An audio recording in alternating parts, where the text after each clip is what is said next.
Hello everyone, आज का हमारा टॉपिक है न्यूक्लियस, जिसको हिंदी में कहते हैं केंद्रक।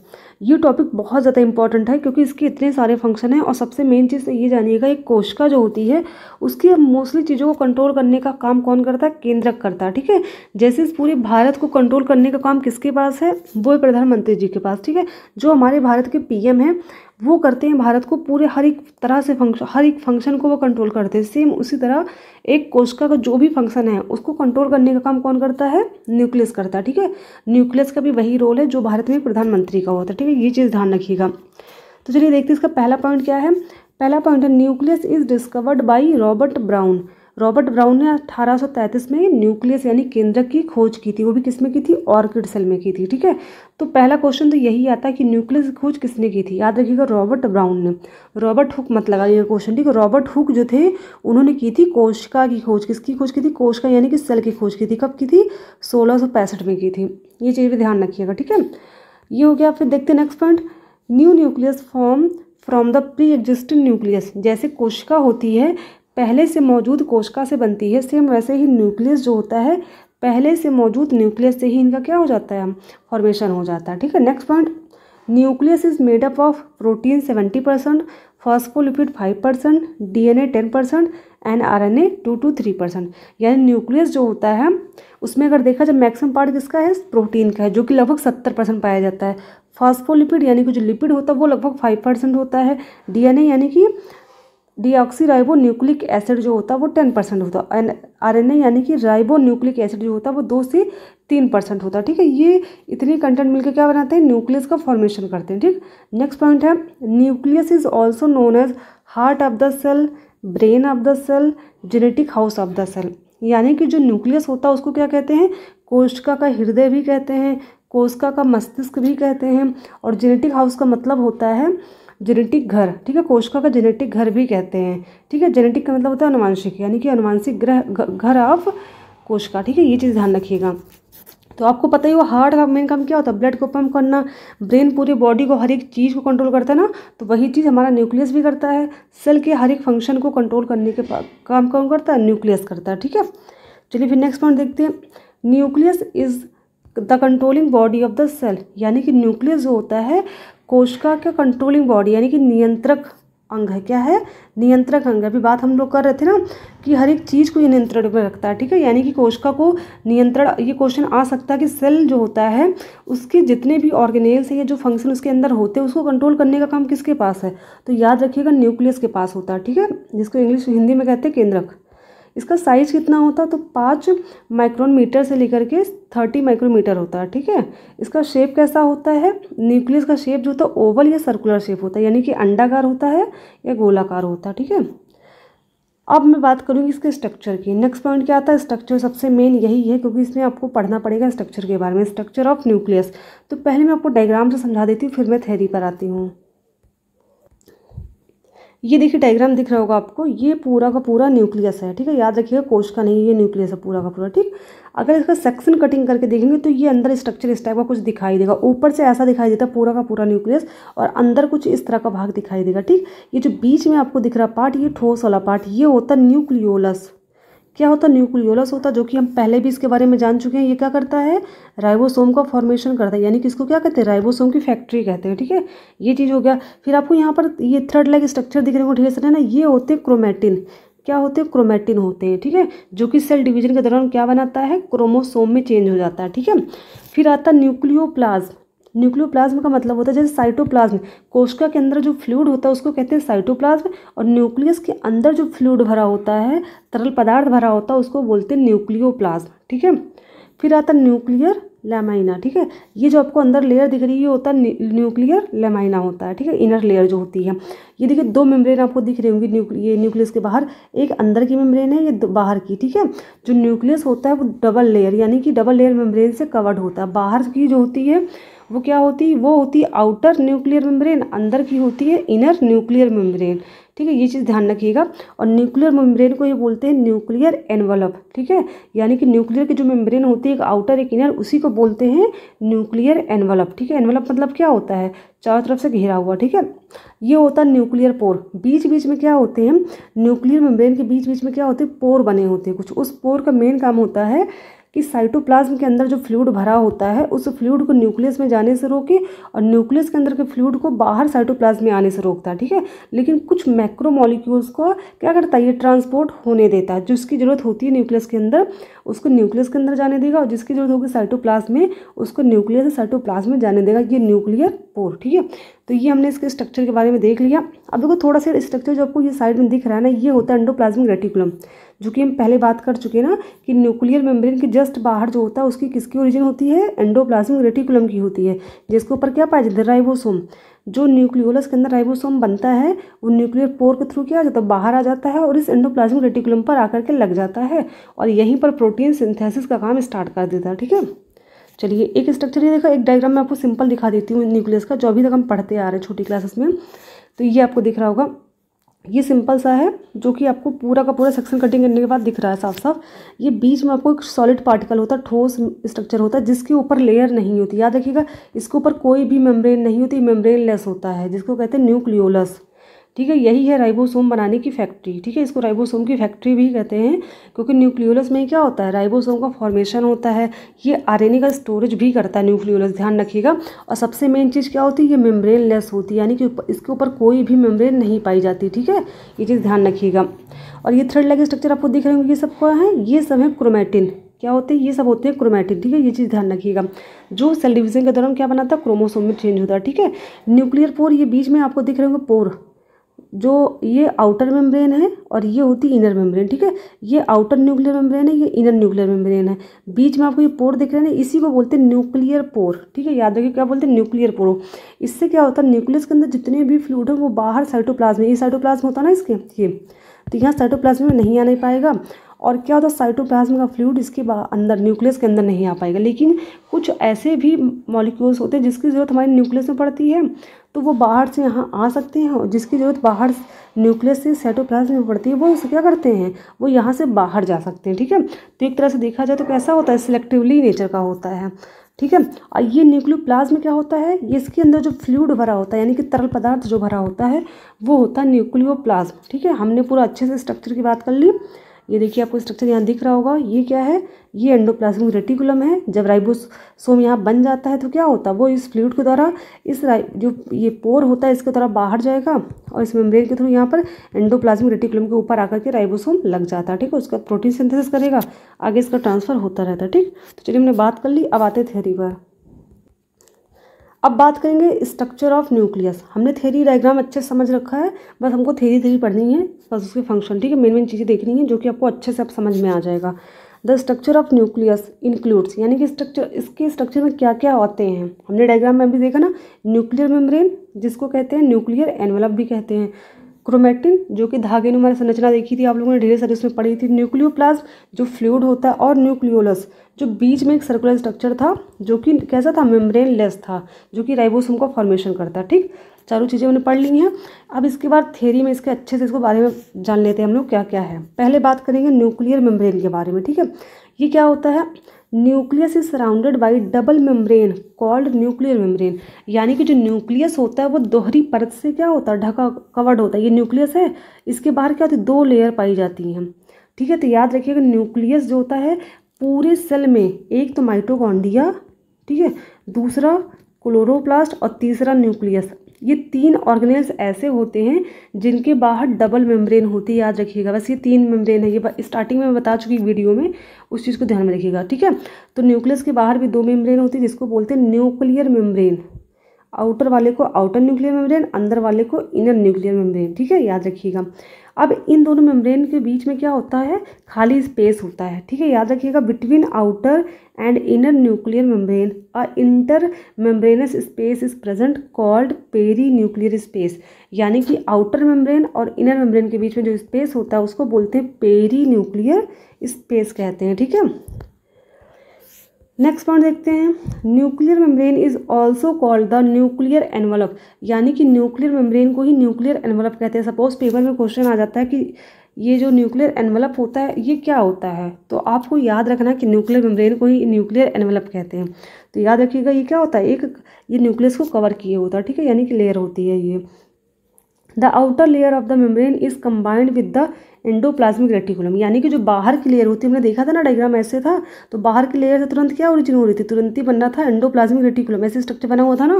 तो इसमें यही कहा जा रहा है कि जो आउटर की लेयर होती है वो किसके द्वारा जुड़ी होती है, वो अटैच होती है एंडोप्लाज्मिक रेटिकुलम से, क्योंकि यहीं से उसकी ओरिजिन होती है। फिर यहीं से राइबोसोम भी स्टार्ट हो जाते हैं उसके ऊपर लगने, ठीक है। फिर नेक्स्ट पॉइंट है the envelope is perforated by small gaps known as nuclear pore. अब देखो ये कहा जाए एनवलप का मतलब मेम्ब्रेन से है कि जो मेम्ब्रेन होती है उनके बीच में क्या होते हैं, परफोरेटेड यानी कि बीच में छिद्र होते हैं, ऐसे स्पेस होते हैं ना, जिसको कहते हैं न्यूक्लियर पोर। ऐसे आपने मेम्ब्रेन देखी होगी ना, पूरी मेम्ब्रेन ऐसे बनी हुई थी, डबल मेम्ब्रेनस थी और बीच में गैपिंग थी, इस गैप को ही बोलते हैं क्या, न्यूक्लियर पोर कहते हैं, ठीक है। ये चीज़ ध्यान रखिएगा। फिर नेक्स्ट पॉइंट देखते हैं nuclear pore is a protein plug. ये जो न्यूक्लियर पोर बना होता है वो क्या होता है, एक प्रोटीन का प्लग होता है, विच इज़ कॉल्ड एनुलस, जिसको एनुलस भी कहते हैं, ठीक है। याद रखिएगा कि जो न्यूक्लियर के बीच में गैपिंग आपको दिख रही है उसको बोलते हैं, यानी जो पोर दिख रहा है उसको बोलते हैं न्यूक्लियर पोर, जो कि प्रोटीन प्लग होता है, ठीक है, और इसको एनुलस भी कहते हैं। This small size pore controls the passage of molecules into and out of the nucleus. यानी कि जो स्मॉल पोर होता है, यानी कि जो न्यूक्लियर पोर होता है उसका सबसे मेन काम क्या होता है, न्यूक्लियस के बाहर फ्लूइड को जाने से रोकना और साइटोप्लाज्म से फ्लूइड को न्यूक्लियस के अंदर आने से रोकना, ठीक है। Next point larger molecules such as larger protein and nucleic acid are unable to pass through these pores, and so the function of nuclear envelope is to selectively separate the content of the nucleus from that of cytoplasm।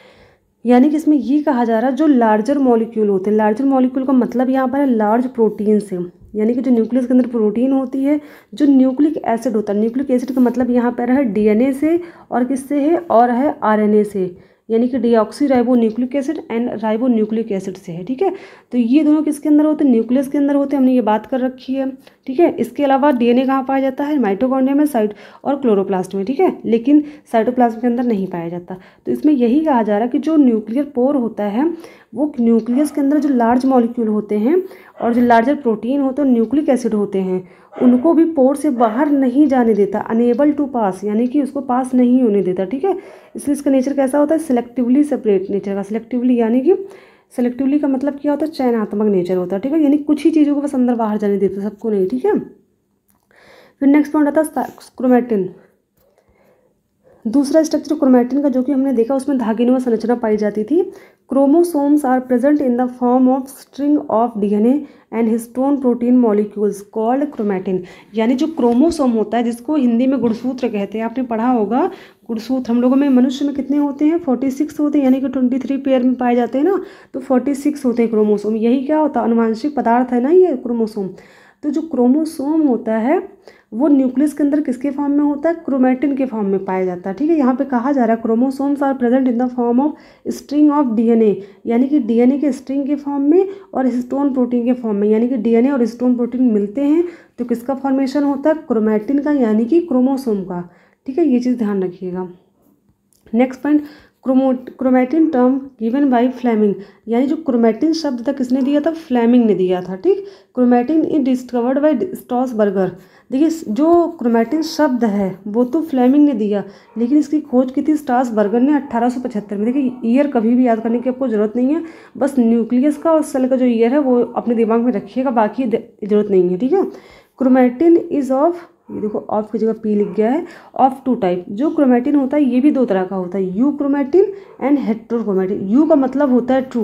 देखिए science में अगर आपको कहीं भी you लिखा हुआ मिल जाता है यू, तो उसका मतलब होता है ट्रू, यानी कि सत्य। तो यू क्रोमैटिन का मतलब होता है ट्रू क्रोमैटिन, और हेट्रो का मतलब होता है, आपको पढ़ा हुआ हेट्रो मतलब क्या होता है, विषम, यानी कि विषम क्रोमैटिन, ठीक है। दो तरह के क्रोमैटिन होते हैं, यू एंड हेट्रो। अब देखो थोड़ा समझ लेते हैं क्या होते हैं दोनों। You chromatin is present in the centre, genetically active, more coiled, participate in transcription.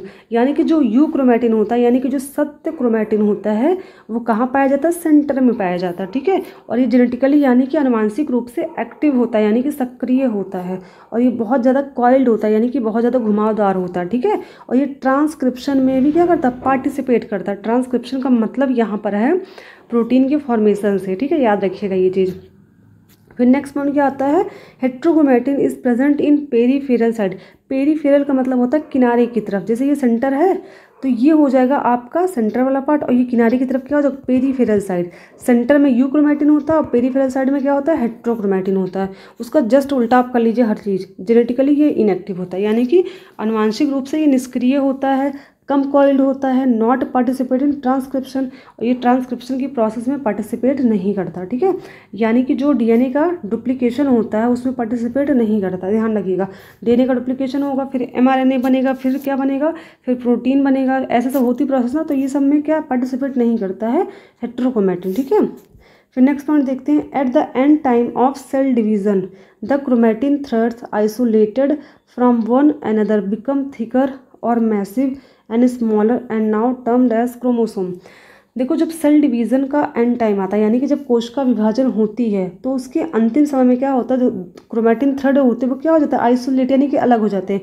Chromatin कुछ ऐसे स्ट्रक्चर पाया जाता है, ठीक है। तो ये क्या होता है, ऐसे स्ट्रक्चर, हाँ ऐसे होता है, डबल लेयर का ऐसे स्ट्रक्चर कुछ होता है क्रोमैटिन का।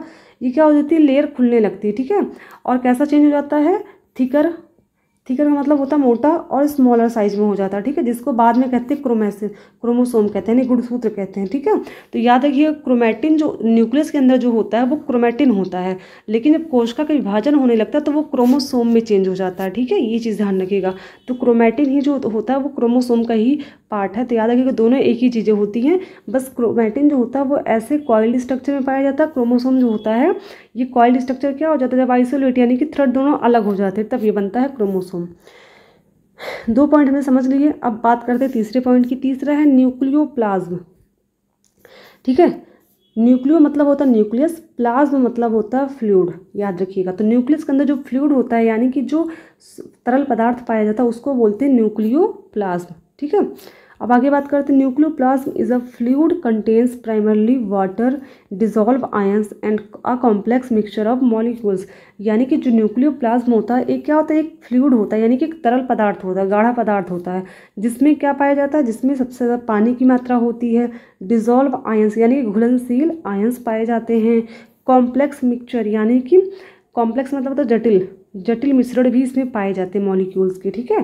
फिर नेक्स्ट पॉइंट है, nucleoplasm is made up of granular transparent substance. यानी कि जो न्यूक्लियोप्लाज्म होता है वो कणिका में, ट्रांसपेरेंट का मतलब होता है पारदर्शी, जिसके आर पार दिखाई दे, ठीक है, ऐसे पदार्थ से मिलकर बना होता है जो कैसे होते, ट्रांसपेरेंट होते हैं। अब वो पदार्थ कौन कौन से होंगे, वो होंगे प्रोटीन, प्रोटीन भी कैसा, हिस्टोन भी और नॉन हिस्टोन भी, ठीक है, याद रखिएगा।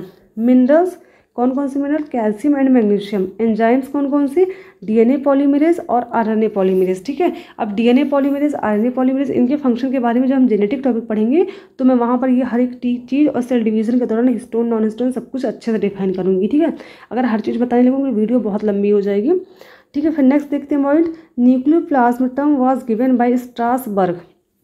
याद रखिएगा न्यूक्लियोप्लाज्म टर्म किसने दिया था, स्ट्रासबर्ग ने दिया था। देखिए एक बार अभी हमने पढ़ा था स्ट्रासबर्गर जो थे उन्होंने क्या दिया था, वो जो आपने पढ़ा था इसके पहले पॉइंट क्या पढ़ा था, हाँ क्रोमैटिन हमने पढ़ा था ना। क्रोमैटिन जो मतलब क्रोमैटिन की जो खोज की थी वो स्ट्रासबर्गर ने की थी, लेकिन न्यूक्लियोप्लाज्म में जो टर्म दिया था वो स्ट्रासबर्ग ने दिया था, ये याद रखिएगा, ठीक है ना। नाम में थोड़ा सा ध्यान दीजिएगा, ये टर्म दिया था उन्होंने, वहाँ पर डिस्कवरी की हुई है, ठीक है, ये थोड़ा सा ध्यान दीजिएगा वरना नाम आपका मिक्स हो जाएगा। फिर नेक्स्ट आपका आता है 4th नंबर, लास्ट नंबर का जो है, जो हम स्ट्रक्चर पढ़ रहे हैं वो लास्ट है न्यूक्लियोलस। अब बात करेंगे न्यूक्लियोलस की, ठीक है। इसको हिंदी में कहते हैं केंद्रिका, याद रखिएगा, इसको हिंदी में कहते हैं केंद्रिका, केंद्रक के अंदर पाया जाता है केंद्रिका ना, ये पूछ लेता है प्रश्न में। लेकिन एक चीज़ और भी ध्यान देंगे, सबसे मेन यही होता है कि मेम्ब्रेन लेस होती है, यानी कि इसके बाहर कोई मेम्ब्रेन नहीं पाई जाती, ठीक है। Discovered by F Fontana in 1781, year मत याद करिएगा, बस मैंने ऐसे लिख दिया है। Nucleolus term given by Bowman in 1840। देखो इसका जो खोज की थी वो एफ फॉन्टाना ने की थी, इसका इस शब्द को दिया था बोमेन ने, ठीक है। न्यूक्लियोलस शब्द किसने दिया था, बोमेन ने दिया था, और खोज किसने की थी, फॉन्टाना ने की थी, ठीक है, ये चीज़ ध्यान रखिएगा।